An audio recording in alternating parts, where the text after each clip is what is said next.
అందరికీ నమస్కారం. నేను మీ గోపాల్ అయ్యంగార్. శ్రీమతే రామానుజాయ నమః. తెలుగువారి యొక్క మొట్టమొదటి గొప్ప పండుగ ఉగాది పండుగ. ఈ ఉగాది పండుగ యొక్క పేరు ఈసారి వచ్చేది 60 పేర్లు ఉంటాయండి తెలుగు వాళ్ళ యొక్క సంవత్సరాలకి.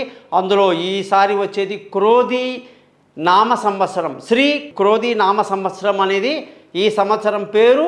మరి ఈ సంవత్సరం 9వ తారీఖు ఏప్రిల్ నెల ఉదయం మనకు ఉగాది పండుగకి అత్యంత గొప్ప సమయం. అది కూడా 9 తర్వాత చేసుకోవటం అనేది ఇంకా విశేషం. ఎందుకంటే రేవతి నక్షత్రం పూర్తి అయిపోయి అశ్విని నక్షత్రం వస్తుంది. పాడ్యమి తిథి, మొట్టమొదటి మాసమైనటువంటి చైత్ర మాసము. మరి అద్భుతమైనటువంటి ఈ యొక్క పండగ షడ్ రుచులతో కూడా మనం పచ్చడి చేసుకొని 6 రుచులతో ఒక చక్కటి పచ్చడిని తయారు చేస్తామండి. ఉగాది పచ్చడి 6 రుచులని మనం ఆస్వాదిస్తూ ఈ యొక్క సంవత్సరానికి మనం ప్రారంభాన్ని పలుకుతూ స్వాగతాన్ని పలుకుతూ 6 రుచులు అంటే హరిషడ్ వర్గాలు అంటాయండి. మన మనస్సులో కానీ చూసుకుంటే కామ క్రోధ మోహ లోభ మద మాత్సర్యాలని చెప్పి 6 మనుషులకి గుణాలు ఉంటాయండి. వాటితో మనిషి ఎప్పుడు ప్రవర్తిస్తూ ఉంటాడు.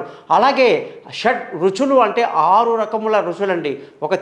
ఒక తీపి తీసుకోండి, ఒక పులుపు తీసుకోండి, ఒక ఉప్పు తీసుకోండి, ఒక చేదు తీసుకోండి, ఒక వగరు తీసుకోండి.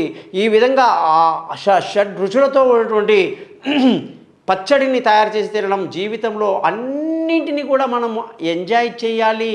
కష్టాన్ని, సుఖాన్ని, బాధని అన్నింటినీ తట్టుకుంటూ మనం ముందుకు వెళ్ళాలి.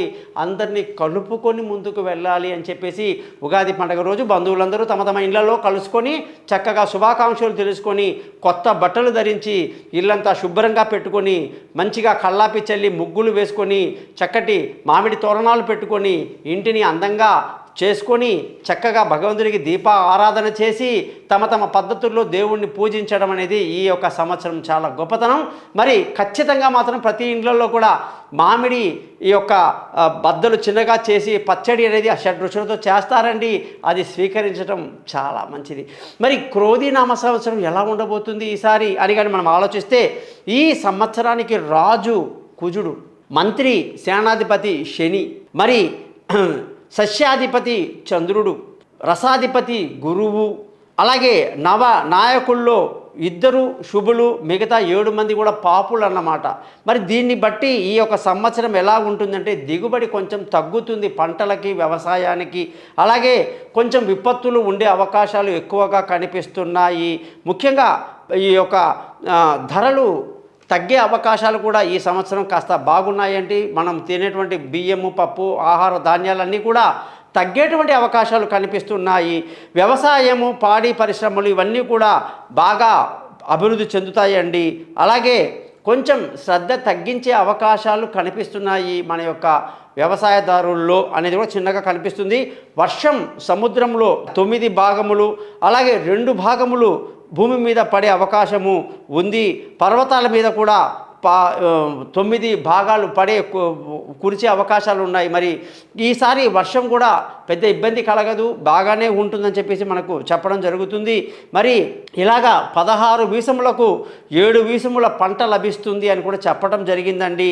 జ్యేష్ఠ శుక్లపక్షమున వర్షము కురుస్తుందండి. జ్యేష్ఠ మాసంలో శుక్లపక్షంలో మనకి వర్షాలు మొదలవుతాయని చెప్పేసి కూడా మనకు పండితులు చెప్పడం, పంచాంగంలో చెప్పడం జరిగింది. ఈ విధంగా చూసుకుంటే ఈ సంవత్సరంలో రాజకీయంగా కొంచెం ఉద్రిక్త వాతావరణాలు కనిపిస్తున్నాయి. ఎలక్షన్లు ఉంటాయి, మరి ఎలక్షన్ల ఫలితాలు వస్తాయి. అందులో ఒక ప్రత్యేకంగా భారతీయ జనతా పార్టీ గొప్ప ఆదరణ కలిగి భారత ప్రజలందరూ కూడా బీజేపీకి గొప్ప పట్టం కట్టి అధికారాన్ని మళ్ళీ కూడా వాళ్ళకి ఇవ్వటం అనేది జరుగుతుంది. ముఖ్యంగా కాంగ్రెస్ మిగతా కూటమి అంతా, ఇండియా కూటమి అంతా ప్రతిపక్ష పాత్రని పోషించటంలో కాస్త తీవ్రంగా సమస్యలు ఎదుర్కొంటూ ప్రభుత్వాన్ని పరిపాలిస్తున్న ప్రభుత్వం మీద విమర్శలు ఎక్కువగా చేస్తూ ఉంటారండి. అలాగే రాజకీయంగా కొంచెం గందరగోళం ప్రతి రాష్ట్రంలో కూడా కనిపిస్తూ ఉందన్నమాట. కొన్ని చోట్ల స్థిరత్వానికి దెబ్బపడే అవకాశాలు కూడా ఉంటాయి కాబట్టి రాజకీయంగా ఉంది. సినిమా ఫీల్డ్ చాలా బాగా ఉన్నత స్థితిలోకి వెళ్తుంది. అనేక కొత్త చిత్రాలతో, కొత్త కథలతో, కొత్త పద్ధతులతో ప్రజలని బాగా అలరిస్తాయండి. ముఖ్యంగా బంగారం ధర చాలా అధికంగా ఉండే అవకాశం ఉంటుంది. వెండి ధర కూడా పెరిగే అవకాశాలు ఉంటాయండి. ముఖ్యంగా ధన వృద్ధి బాగా కనిపిస్తుంది. కుటుంబాలలో సంతోషం కనిపిస్తుంది. అలాగే విద్యలో గొప్ప గుర్తింపు రాణింపు మొత్తం మన రాష్ట్రాల్లో కనిపిస్తుంది. తెలుగువారి యొక్క జాతకం ప్రకారంగా, పంచాంగం ప్రకారంగా బంధువులతో సఖ్యత బాగుంటుంది. అలాగే మానసిక ధైర్యాన్ని ప్రజలు కలిగి బాగా ఎంజాయ్ చేస్తారు. అందరూ కూడా స్థిర ఆస్తిపాస్తులు బాగా పెంచుకునే అవకాశాలు, అలాగే స్థిరమైనటువంటి ఇంటిని నిర్మాణించుకోవడంలో ఈసారి ఎక్కువ శాతం ప్రజలు ఇష్టం చూపిస్తారు. అలాగే విలువైన వస్తువులు, వాహనాలు అన్నీ కూడా బాగా కొంటారండి. ముఖ్యంగా ఈ సంవత్సరం అంతా కూడా క్రీడా రంగం చాలా బాగా రాణిస్తుంది. అలాగే ప్రజలు తెలివైనటువంటి నిర్ణయాలతో ముందుకు వెళ్తారని చెప్పాలి. ఈ సంవత్సరం కొంచెం ఆరోగ్య సమస్యలు, కొద్దిగా రుణ బాధలు, కొంత ఇబ్బందులు, క్రోధం అంటే స్త్రీ క్రోధీనామసం కాబట్టి మనసులో కొంచెం కోపం కూడా ఎక్కువ ఉంటుందేమో అని చెప్పి నా ఉద్దేశం పర్సనల్గా చెప్తున్నాను. అలాగే వైవాహిక జీవితాలు చాలా బాగుంటాయి. డైవర్స్ కేసులు బాగా తగ్గుతాయి. భార్యాభర్తల మధ్య చక్కటి అవగాహన కలిగి ఉంటాయి అన్నమాట. ప్రజల యొక్క ఆయుర్దాయం కూడా చాలా బాగుందండి, ఏమీ ఇబ్బంది లేదు. అలాగే తండ్రుల యొక్క ఆశీస్సులు పిల్లలకు బాగుంటాయి. ధర్మాన్ని పాటిస్తూ ప్రజలు ముందుకు వెళ్తారు, కూడా అదృష్టవంతులు కూడా అవుతారు. చాలా వరకు ఉద్యోగ సమస్యలు తక్కువగా ఉంటాయి. బాగా ఉద్యోగాల యొక్క ఫలితాలు బాగా ఉంటాయండి. ప్రజలందరికీ అందుబాటులో అనేక ఉద్యోగాలు ఉంటాయి. ఉద్యోగంలో ప్రజలందరూ కూడా సంతోషాన్ని చూపిస్తూ చక్కగా రాణిస్తూ ఉంటారు. గొప్ప గొప్ప వాళ్ళని గుర్తించడం, వాళ్ళకి సన్మానాలు సత్కారాలు కూడా జరుగుతూ ఉండటం కూడా ఈ సంవత్సరం మీరు చూడొచ్చు. వ్యాపారస్తులందరికీ కూడా చాలా మంచి వాతావరణంలో, ఎటువంటి ఇబ్బంది లేకుండా వాతావరణం ప్రకారంగా మంచి వ్యాపారంలో అభివృద్ధి చెందుతూ అన్ని రకాలుగా, అంటే బట్టలు కానివ్వండి, బట్టల వ్యాపారం, సాఫ్ట్వేర్ వ్యాపారం కానివ్వండి, అనేక రకాల రియల్ ఎస్టేట్ వ్యాపారం ముందే చెప్పాను, ఆయిల్ వ్యాపారం కానివ్వండి, అలాగే ఫైనాన్సు, ఇన్సూరెన్సు, ఫర్నిచర్ వ్యాపారము, స్టేషనరీ వ్యాపారాలు, అనేక పాడి పరిశ్రమల వ్యాపారాలు, బియ్యం వ్యాపారాలు, అవన్నీ కూడాను, హోటల్ వ్యాపారాలు కూడా చాలా బాగా రాణిస్తాయని చెప్పేసి మనం ఈ విధంగా తెలుసుకుంటున్నాం. విద్యారంగం చాలా బాగా అభివృద్ధి చెందుతుందండి, అది కూడా చాలా బాగుంది అన్నమాట. ఏది కూడా తక్కువగా లేదు. ముఖ్యంగా ప్రజలు ఈసారి మాత్రం డబ్బుని బాగా ఖర్చు పెట్టి తమ యొక్క జీవితంలో ఆనందాన్ని పంచుకుంటారు. అలాగే ఖర్చు అధికంగా ఉండే అవకాశాలు లేకపోలేదు. ఇక ఈ సంవత్సరం కానీ చూసుకుంటే అనేక రకాలుగా అభివృద్ధి కనిపిస్తుంది. అంతా సంతోషంగా ఆనందంగా ఉంటుంది.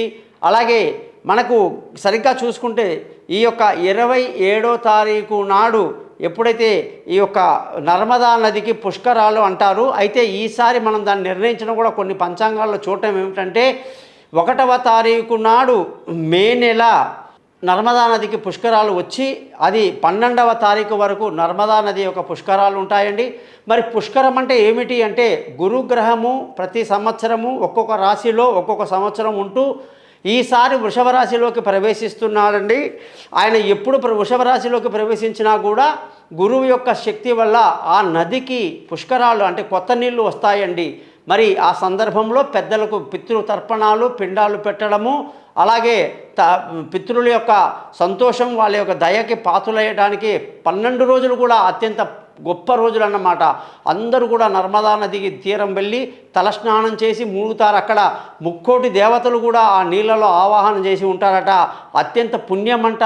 దాన్ని చేయటం వల్ల అన్ని పాపాలు తొలగిపోయి పితృదేవతల యొక్క వరప్రసాదం వల్ల మన పిల్లలు సంతోషంగా ఉంటారని చెప్పేసి నర్మదా నదికి పుష్కరము 1వ తారీఖు మే నుంచి 12 వరకు ఉంటుందని ప్రతి ఒక్కరికి కూడా మనం తెలియచేయడం జరుగుతుంది. అలాగే మనకి రాజకీయంగా అన్ని చెప్పడం జరిగింది. అలాగే ఈసారి మనకి అనేక రకాలుగా మూడాలు, శుక్రమూఢము, గురుమూఢము, మాటి మార్చికి వచ్చడం వల్ల వివాహానికి అనేక రకాలుగా ఇప్పుడు ముహూర్తాలు తక్కువగా ఉంటాయి. ఇదంతా కూడా అక్టోబర్ నుంచి కాస్త ఎక్కువగా ముహూర్తాలు ఉండే అవకాశాలు ఉన్నాయని చెప్పి కూడా అందరూ గ్రహించాల్సి ఉంటుంది. ఈ సంవత్సరం సూర్యుడు తమిళ వాళ్ళందరికీ చెప్పాను కదా, మేషరాశిలోకి ప్రవేశించడం కూడా మనకి 13వ తారీఖు ఏప్రిల్ నాడు రాత్రి 11:10 సూర్యుడి యొక్క ప్రవేశము మేషరాశిలో జరుగుతుంది. కాబట్టి తమిళ వర్షపరపు అంటారండి. అక్కడ తమిళనాడు వాళ్ళు నూతన సంవత్సరం చేసుకుంటారు. అనేకంగా 14వ తారీఖు నాడు చేసుకునే అవకాశం కూడా ఎక్కువగా ఉందన్నమాట, ఏప్రిల్ నాడు. అలాగే ఈ సంవత్సరం చాలా బాగుందని తెలియజేస్తూ నమస్కారం.